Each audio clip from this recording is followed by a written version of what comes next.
Hello मित्रांनो, तर तुम्हाला सुद्धा असं एकदम खतरनाक असं चिकन खायचं आहे ना, तर ही रेसिपी तुम्ही नक्की ट्राय करा. वेळ न घालवता आपण रेसिपी लगेच चालू करूयात. पॅन असेल तो पॅन घ्या आणि आपल्या घरामध्ये जे खडे मसाले असतात ना, ते सुद्धा घ्या, मिरची वगैरे. त्याच्यानं मस्तपैकी त्यांना भाजून घ्या. भाजल्यानंतर आहे ना, त्यांना एका डिशमध्ये खाली काढून घ्या. काढून घेतलात ना का त्याच्यानंतर त्याला एका मिक्सरमध्ये टाका. मिक्सरमध्ये त्याला एकदम पूर्ण अशी पावडर करून घ्या, एकदम बारीक बारीक. ही जी बघताय ना, ह्या पद्धतीने एकदम बारीक अशी पावडर झाली पाहिजे. समजलं ना? अरे बापरे, एवढा बाहेर मोठा पाऊस पडतो ना. एक मिनिट थांबा, तुम्हाला पण दाखवतो. बघा, आहे ना, कसला खतरनाक असा पाऊस पडतो आहे. आणि अशा पावसामध्ये असं का चिकन वगैरे खायचं जी मजा असते ना, ते खतरनाकच. मग चिकन घ्या, त्याच्यावरती आपण जी पावडर बनवली आहे ती त्याच्यावरती टाकून द्या. मस्तपैकी त्याला मिक्स करून घ्या. मिक्स केलं ना, मग त्याच्यावरती आहे ना थोडासा लिंबू पिळून घ्या.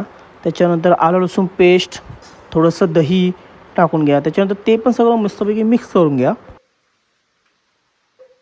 मग नंतर बारीक ते आपल्या घरामध्ये जे मसाले असतात ना, हळद तिखट मीठ, ते सगळं टाकून घ्या आणि ते मस्तपैकी मिक्स करून ठेवून द्या. कारण आपल्याला आता 30 मिनटं होल्ड करायचं आहे. आता एक व्हिडिओ आहे तो बघत राहा. भीगी हुई है रात मगर जल रहे हैं हम, होने लगी बरसात मगर जल रहे हैं हम. चला, 30 मिनटं आपली कंप्लीट झालीत. आता त्याच्यामध्ये थोडंसं कॉर्नफ्लॉवर म्हणजे मक्याचं पीठ, त्याच्यानंतर आपलं बेसन पीठ थोडंसं ते टाकलं ना का मस्तपैकी एकदम त्याला मिक्स करून घ्या. पुन्हा मिक्स करून घ्या, एकदम चांगलं मिक्स करून घ्या. ते मिक्स झालं ना, त्याच्यानंतर कढई तापत ठेवा. त्याच्यामध्ये आपल्याला तेल टाकायचं आहे. तेल बिल टाकून झालं ना, मग ते आपल्याला मीडियम फ्लेमवरती आहे ना, हे चिकन आहे ना, कमीत कमी 5 ते 6 मिनटं शिजवायचं आहे. एकदम मस्तपैकी असं कुरकुरीत जोपर्यंत होत नाही ना, तो शिजवायचं तोपर्यंत.